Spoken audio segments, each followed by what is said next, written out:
पुकार मुझे और पत्नी सावित्री को भी चिंता के कारण नींद नहीं आ रही थी। परिवार के भविष्य की चिंता खाए जा रही थी। खुद के गांव भी नहीं जा सकते थे। वहां बारिश न होने से 2 एकड़ के खेत में फसलें नहीं हो रही थी। इसी आर्थिक खींचतान में छोटे भाई से तीखी नोकझोंक चला करती थी। वहां तभी गांव के एक ठेकेदार से परिचय होने से यहाँ शहर आ गया था। एक विशाल भवन बन रहा था। बस वही 2-2.5 वर्षों से दिन रात जी तोड़ मेहनत से काम में लगे थे हम। अब भवन लगभग बन चुका था, कुछ ही काम शेष था।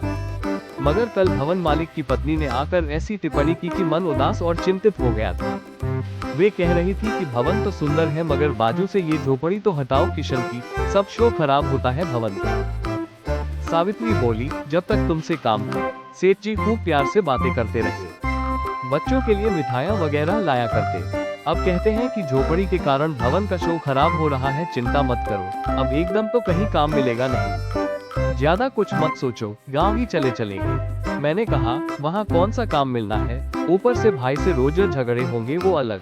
जैसे तैसे दोनों को नींद आई। सुबह कुछ देर से नींद खुली।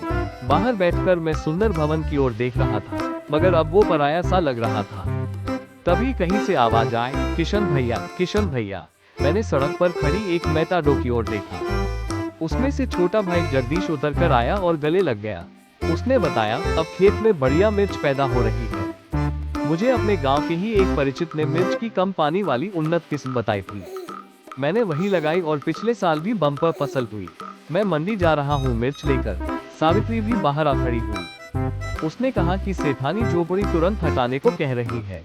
मैं सावित्री की ओर प्रसन्न हृदय लिए देख रहा था। सावित्री बोली, ईश्वर ने हमें परेशान नहीं होने दिया। अब गांव में ही अपनी खेती के काम करेंगे। कुछ बना खाकर बच्चों को भी तैयार कर हम दोनों जरूरी सामान इकट्ठा करने लगे थे। दोपहर के बाद जगदीश आ गया था। उसकी मेटाडो में सब सामान जमा कर हम लौट चले थे अपने गोगांव। गाड़ी चलते ही शीतल हवा लगने लगी थी। मैंने कहा, जगदीश यार तू तो बड़ा होशियार हो गया, खेती में एक्सपर्ट हो गया, गाड़ी भी चलाना सीख गया। जगदीश मुस्कुरा भर दिया था। सूर्य पश्चिम में अस्त होने जा रहा था, मगर हमारी उम्मीदों का नया सूर्योदय हो रहा था। गांव की ओर गाड़ी भागी जा रही थी।